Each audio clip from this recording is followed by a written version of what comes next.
नमस्कार मित्रों। द स्वदेश में आप लोगों का स्वागत है। यहाँ पर करते हैं हम लोग देश में हो रही राजनीति पर बात, लेकिन आज हमारा विषय शैक्षिक है, राजनीतिक नहीं, क्योंकि केंद्र सरकार ने नो डिटेंशन पॉलिसी को खत्म कर दिया है। हम चर्चा इसी विषय पर करेंगे कि आखिर शिक्षा का जो स्तर वर्तमान समय में है, उसमें इस पॉलिसी का कितना योगदान रहा है। पहले समझ लेंगे शिक्षा का अधिकार क्या होता है, फिर यह पॉलिसी क्यों लाई गई और क्या ड्रॉबैक इसके देखे गए और क्यों सरकार ने इसे हटाया। नमस्कार दोस्तों, मैं सुधांशु। आप देख रहे हैं द स्वदेश।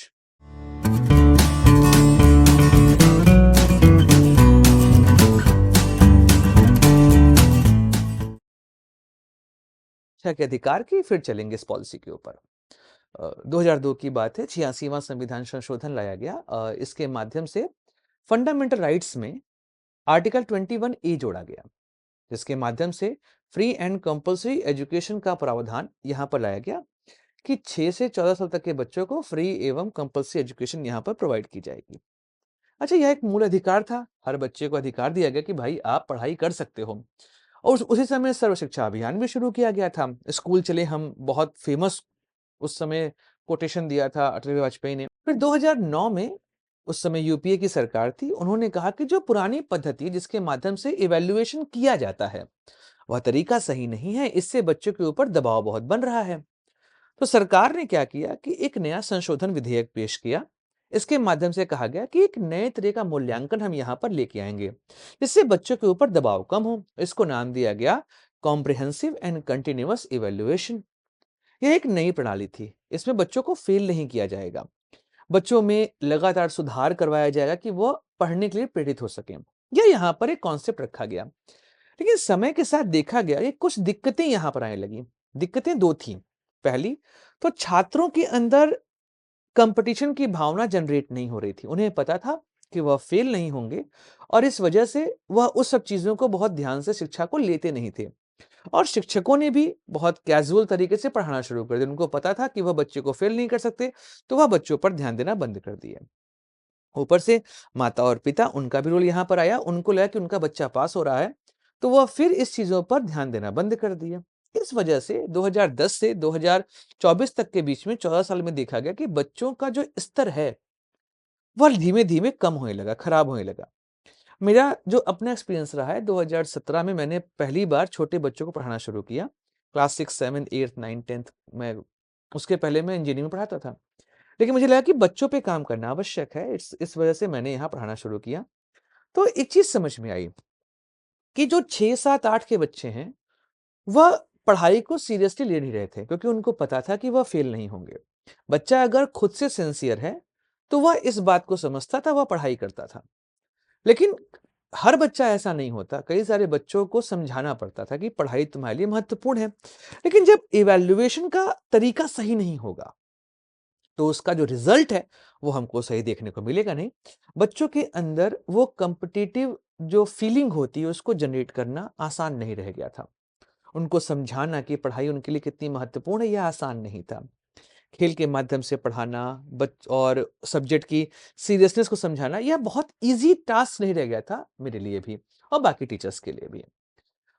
कई बार क्या होता था कि बच्चा पढ़ने को लेकर बहुत एजाइल नहीं है, उसका मन नहीं कर रहा पढ़ने का, तो टीचर्स भी हाँ ठीक है, तुम पढ़ो अपने अकॉर्डिंग। धीमी-धीमी स्थिति यह बनी कि जब 9th और 10th में बच्चा आता था, तो पढ़ाई का लेवल अचानक से बढ़ जाता है, क्वांटम जंप होता है। इस वजह से क्या होता था कि बच्चों के अंदर 9th और 10th में वह डर देखा गया। जो बच्चा 8th में 95, 97% नंबर पा रहा है, वो 9th में आते ही 73, 74% पे आ जाता था। और कई बार तो ये होता था कि बच्चा उस पर्टिकुलर टॉपिक से कोप अप ही नहीं कर पा रहा, समझ ही नहीं पा रहा कि आखिर टीचर बताना क्या चाह रहा है, क्योंकि 6, 7, 8 में उस पर प्रॉपर ध्यान दिया नहीं गया था। इस वजह से 9 में बच्चा आते ही उसका पढ़ाई से इंटरेस्ट खत्म हो जाता था। और इसका एक रिजल्ट और देखने को मिला कि पढ़ाई से इंटरेस्ट तो खत्म ही हुआ, साथ में अनुशासनहीनता बहुत बढ़ने लगी।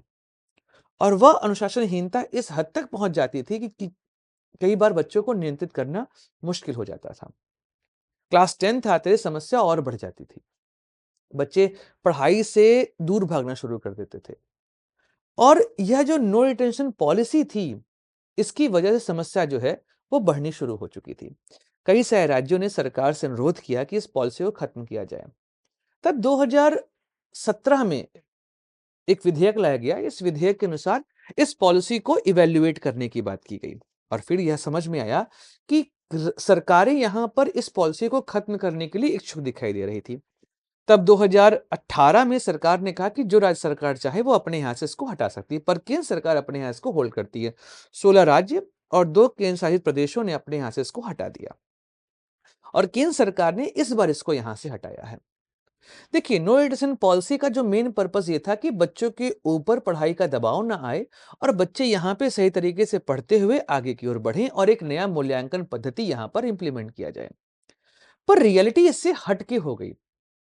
रियलिटी ऐसी आई कि बच्चों का इंटरेस्ट खत्म हुआ। टीचर्स जो है इस बात को समझे नहीं कि बच्चे उनकी रिस्पॉन्सिबिलिटी हैं और माँ बाप के पास सही फीडबैक नहीं पहुंचा, क्योंकि बच्चा अच्छा नंबर लेके आ रहा था पर सही मामले में नंबर केवल उसके कॉपी में दिखाई दे रहे थे। उस सब्जेक्ट में वह कितना सीखा है, यह बात यहाँ पे समझ में नहीं आ रही थी। लेकिन अब जब यह पॉलिसी खत्म हो गई तो कुछ चीजें बदलेंगी। पहला चीज तो यह बदलेगा कि बच्चों के अंदर एक सीरियस थॉट डेवलप होगा कि हाँ, हमें पढ़ाई करनी है, अदरवाइज हमें इस क्लास में रिपीट करना पड़ जाएगा। माँ बाप की जिम्मेदारी बढ़ जाएगी यहाँ पर कि वह अपने बच्चों का ध्यान रखें कि बच्चे सही तरीके से पढ़ रहे हैं कि नहीं पढ़ रहे हैं, और टीचर बच्चों पर ज्यादा ध्यान देंगे, खासकर उन बच्चों के ऊपर जो कमजोर हैं, क्योंकि कमजोर बच्चों पर ध्यान देना जरूरी है। देखिए, नॉर्मली क्या होता है, टीचर्स की सबसे बड़ी प्रॉब्लम ये होती है कि वह तेज बच्चों को जरा पढ़ाने का प्रयास करते हैं, क्योंकि वहां पर मेहनत कम लगती है। जो कमजोर बच्चा है उसको पढ़ाने को लेकर टीचर्स के अंदर एक तरह का अलग भाव दिखाई देता है कि भाई अरे कौन मेहनत करे बच्चों के ऊपर, बहुत धीमा बच्चा है, बहुत स्लो बच्चा है। जबकि रियलिटी में मेहनत उसी बच्चे पे करनी है, क्योंकि वहां मेहनत करना पड़ता है। तो कई बार देखा गया है कि टीचर्स इससे भागते हुए दिखाई दिए हैं। तो अब क्या होगा, जो बच्चा कमजोर है, इवैल्यूएशन की प्रक्रिया से हम सही तरीके से पहचान पाएंगे कि उस बच्चे पर किस तरीके से काम करना है। और जब हमें वो सही मेथड मिल जाएगा तो एक बच्चे का डेवलपमेंट आसान हो जाएगा।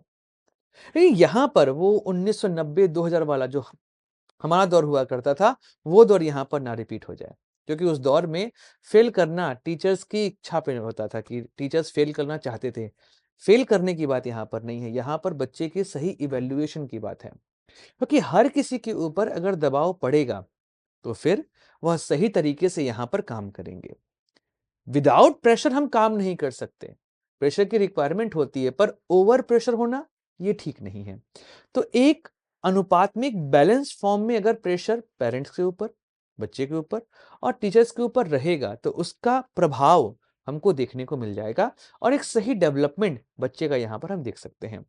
तो सरकार की यह जो पॉलिसी है कि इसे खत्म किया जाए और 5 से 8 तक में अगर बच्चा अच्छा नहीं है पढ़ने में, तो उसका मूल्यांकन उसी हिसाब से किया जाए। उस यहाँ पर एक नई चीज़ ऐड की गई कि 2 महीने बाद उसका फिर से एग्ज़ाम लिया जाएगा, री-एग्ज़ाम लिया जाएगा।